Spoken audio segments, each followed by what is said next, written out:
இன்றைக்கி வந்து என்ன செய்ய போகிறோன்னா எறா சீஸ் உருண்டை. அது எப்படி செய்ய போகிறோன்றது வாங்க வீடியோக்குள்ளே போய் பார்க்கலாம்.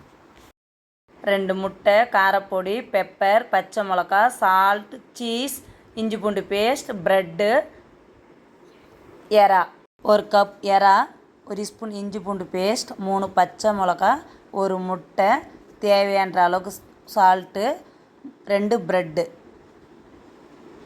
வந்து 1/4 ஸ்பூன் பெப்பரு, 1/2 ஸ்பூன் வந்து காரப்பொடி, 1/4 ஸ்பூன் வந்து உப்பு, 1 ப்ரெட்டு போட்டு நம்ம அது கூட ஆட் பண்ணி நல்லா பிசைஞ்சு எடுத்துக்கலாம். பாருங்கள் பிசைஞ்சாச்சு. கையில் வந்து லைட்டாக எண்ணெய் தொட்டுக்கலாம். எண்ணெய் தொட்டுன்னு உருண்டை பிடிக்கலாம். உருண்டை பிடிச்சி அதில் வந்து சீஸ் வைக்கணும். சீஸ் வச்சு கரெக்டாக நம்ம உருண்டை பிடிச்சிக்கலாம். பாருங்கள் நம்ம எறா உருண்டை பிடிச்சி வச்சிட்டோம். ஒரு முட்டை எடுத்துக்கலாம். ஒரு முட்டையை உடச்சிட்டு அதுக்கு ஒரு சிட்டிக்கை உப்பு போட்டுக்கலாம். ஒரு சிட்டிக்கை பெப்பர் போடலாம். இது போட்டு 2 மிக்ஸ் பண்ணிவிட்டு நம்ம அந்த எறா எண்ணெய் காஞ்சிடுச்சு. இப்போ நம்ம உருண்டை பிடிச்சி வச்சுக்கிறது வந்து முட்டையில் வந்து டிப் பண்ணி போடலாம்.